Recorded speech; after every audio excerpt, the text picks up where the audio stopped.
Assalamualaikum warahmatullahi wabarakatuh. Selamat pagi anak-anak. Bagaimana kabar kalian hari ini? Semoga semuanya dalam keadaan sehat dan semangat dalam mengikuti pembelajaran hari ini.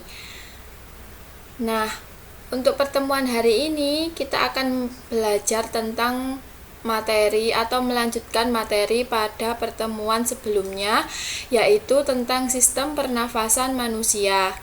Nah, sebelum memulai pembelajaran, alangkah baiknya anak-anak berdoa terlebih dahulu. Berdoa dipersilahkan.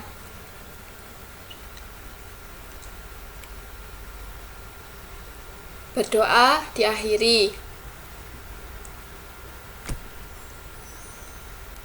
Nah, di pertemuan kali ini kita akan membahas tentang mekanisme pernafasan, di mana pada pertemuan yang lalu kita sudah membahas tentang organ-organ pada sistem pernafasan.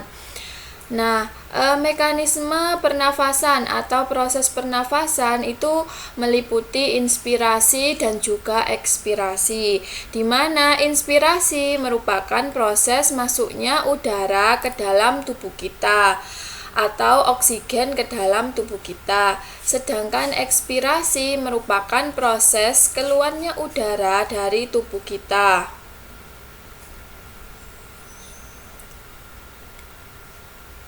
Di sini anak-anak bisa melihat pada gambar sebelah kiri tentang organ-organ pada yang terlibat dalam proses pernafasan manusia.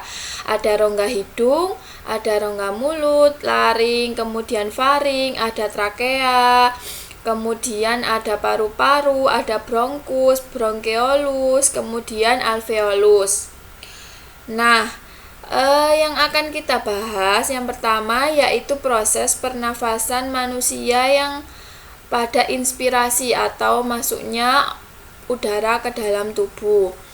Nah, ketika proses inspirasi terjadi itu yaitu ketika kita menarik nafas, kemudian diafragma dan otot-otot tulang rusuk nanti akan berkontraksi. Akibat dari kontraksi otot-otot diafragma dan juga tulang rusuk nanti akan menyebabkan rongga dada kita itu akan meluas sehingga paru-paru kita itu akan mengembang. Nah, akibat dari paru-paru yang mengembang tadi sehingga udara itu bisa masuk atau terisi udara. Itu disebut dengan inspirasi. Nah, ketika ekspirasi terjadi yaitu ketika pertukaran oksigen dan karbon dioksida itu selesai, otot diafragma dan tulang-tulang rusuk yang berkontraksi tadi itu mengalami relaksasi atau rileks, sehingga udara yang mengandung karbon dioksida itu terdorong dari alveolus menuju ke bronkeolus, kemudian dari bronkeolus menuju ke bronkus, kemudian ke trakea sehingga dikeluarkan oleh rongga hidung kita. Itu disebut dengan proses ekspirasi.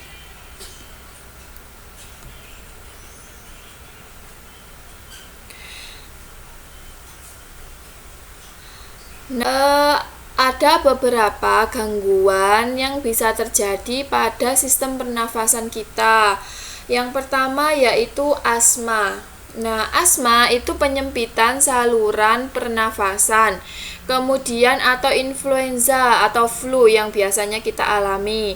Nah, ini tuh biasanya diganggu oleh virusnya namanya orthomyxo. Nah, ini pada menyebabkan pilek atau flu. Kemudian ada faringitis, yaitu peradangan yang menyerang tenggorok atau yang disebut dengan faring. Kemudian ada bronkitis, yaitu peradangan pada selaput lendir bronkus. Kemudian ada TBC, yaitu peradangan pada dinding alveolus karena infeksi bakteri Mycobacterium tuberculosis. Kemudian ada pneumonia, yaitu radang paru-paru karena infeksi bakteri Diplococcus pneumonia. Kemudian ada sinusitas, yaitu peradangan pada rongga hidung atau sinus.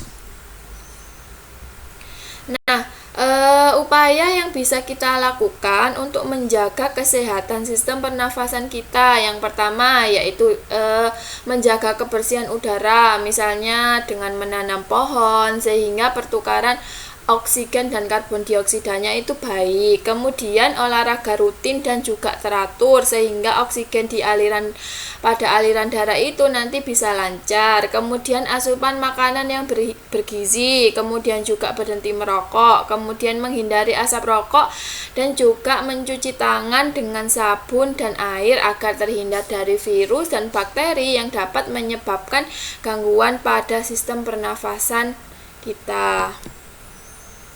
Nah, sekian pembelajaran IPA pada pagi hari ini. Semoga bermanfaat untuk anak-anak, bisa diterapkan di kehidupan kita sehari-hari. Kurang lebihnya, Ibu mohon maaf yang sebesar-besarnya. Ibu akhiri. Assalamualaikum warahmatullahi wabarakatuh.